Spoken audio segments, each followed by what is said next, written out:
safety reminder for you. Make sure that all your loose articles are on your side of the rail here. We don't want it to fall into that cold Arctic water here.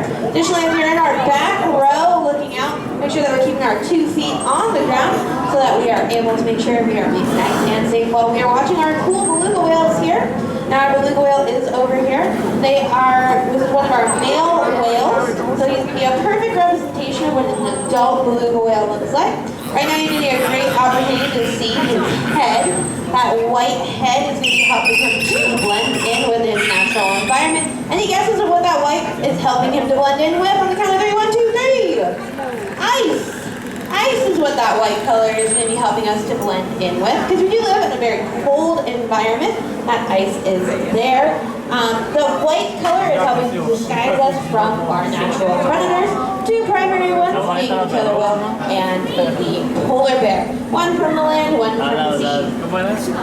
Now, as you saw, that beluga whale's white color was all over their body. That is distinctive of an adult beluga whale. A young baby beluga is not white in color. They are in fact a different color. Now if I were to give you 2 options between gray or blue, what color do you think a baby beluga is? Gray. Gray would be correct. That gray color is what they are. It helps them to blend in with something. Is it the ice? No. Is it the water? Kind of. But mainly, it is the parent's shadow. That gray color allows the baby beluga to swim right underneath their parent and blend in with that shadow until they grow out of that color and adopt their full white. Now, we do have reason to believe that that gray color is actually tied to the milk that the beluga whale is nursing from their parent, because we have found that beluga whales that nurse longer stay grayer for longer as well. So that timing usually pans out, that by the time they finish nursing, they're starting to show that white color over that gray. That is one of the main traits of a mammal, if you didn't know, is drinking milk, which would make our beluga whales a what? A mammal, that's right. They are a mammal just like you or I. They have all those mammal traits. Now you might be wondering, well, one of the main traits of a mammal is that they have to be able to regulate their own body temperature. The same is true for our beluga whales. They do need to be able to regulate their own body temperature, and they're going to do that through 2 primary ways. The first way is through a very thick layer of fat called blubber. Everyone say blubber! Blubber! Blubber is a very thick, condensed form of fat. It's about 10 times thicker than the normal fat that we might have. Along with that very thick layer of blubber, it also can serve as an emergency food source. An emergency food source can help them if they are having trouble being able to get to some food. They are able to use that layer of fat just like you and I do. Now, the other way in which our beluga whales are going to be keeping themselves nice and warm is through their very, very thick layer of skin. Their skin is about 10 times thicker than that of a dolphin and 100 times thicker than that of most land mammals. And they have incredibly thick skin. They don't have to worry about any insults. They have thick skin. Now for our beluga whales here, one of them has come back out for us to be able to see here. You're going to get a very good up-close view of our beluga whale, specifically of their head. Now the head of a beluga whale is very unique to our whale species in that they have very pronounced melons. Now where on your head do you think a melon would be if you had one? Yep, if you're pointing to your forehead, you would be correct. That is going to be the melon on our beluga whales. Now the melons of the beluga whales are very malleable, but they are able to move it around to direct their echolocation in a specific way. So they're able to send their signals for echolocation towards a specific area. Now, if you have seen the movie Finding Dory, raise your hand. You've seen Finding Dory. Now, in Finding Dory, how does our beluga whale friend make their echolocation sounds?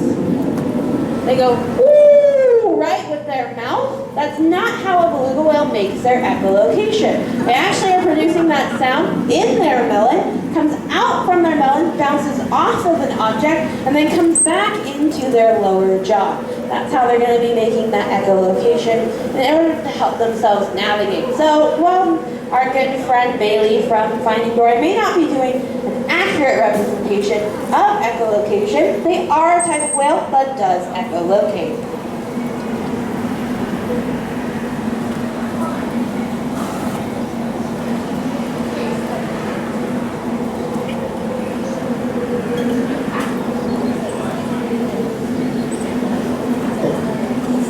Now you may notice that our beluga whales are a little bit different than some of our other whale species that you may have seen here at the park, or we'll see later today. They're lacking something that most of the other whales have. Any guesses as to what it might be? That fin on their back called the dorsal fin. Beluga whales, as they're demonstrating right now, do not have a dorsal fin. Instead, they have that very small ridge on the back called a dorsal ridge. The dorsal is what we refer to as the top part of the animal here for our whales. So that dorsal, meaning the top part, ridge is going to be on the top of the animal. And there's a couple of primary things that that dorsal ridge is allowing the beluga whale to do and helping them not do it. Now, one of the things that it's going to assist our beluga whale with is that when it is swimming underneath those ice layers, it's allowing them to be able to get much closer to the surface, and especially if they need to come up for a breath of air, because they are a mammal, so they do rely on oxygen from the air. They're going to be able to use that dorsal ridge to break through the ice and go up for that breath of air. Now additionally, they're not going to have that dorsal fin, which is going to be an exposed area that would be losing them heat. As we covered before, they are mammals, which means they have to be able to regulate their body temperature, so it's not advantageous to them to have an additional appendage that is losing that heat. Now connected to that, by them having smaller fins on their front part, their flippers, are going to be a little bit on the smaller side, allowing them to, again, not lose as much heat as maybe a large flipper like a killer whale may have while they're trying to regulate their body temperature. So between those thick layers of blubber, that thick skin, not having a dorsal fin, having those smaller appendages, they're able to keep themselves nice and warm as they're living in the very, very cold environments around all of that ice and snow, which is also where their white skin is coming into play, with them being able to camouflage with that white of the ice. Now the beluga whales are unique to the whale species in a few other ways. In addition to them not having that dorsal fin, they also are one of the only whale species that are able to back up and go in reverse. Now a killer whale, if it wants to turn around, take a U-turn, it has to keep swimming forward and take a long turn to go all the way back. Our beluga whales, on the other hand, are able to put it in reverse and swim backwards, which is something that most other whale species are not able to do. Now, why is it advantageous, helpful, for our beluga whales to be able to do that? Well, you may notice that the beluga whales are going to be living amongst ice floes, which means that they're going to have to navigate very tight corners. In order to do that, it's very helpful for an animal to be able to go backwards, because if you pulled yourself into a very small area, you need to be able to navigate out. Being able to back up, one of the best ways to do it. Anyone who has navigated a tight parking space knows that feeling. The more space you have, the more ability to be able to maneuver it is helpful for you to have. Now, in addition to being able to back up, a beluga whale also has the ability to turn their head from side to side. Can you turn your head from side to side?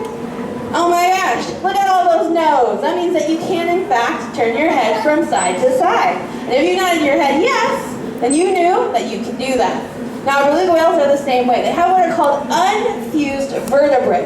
Now, by process of elimination, if we can turn our heads from side to side, do we have fused or unfused vertebrae? Unfused, right? That means that our vertebrae are not connected together permanently.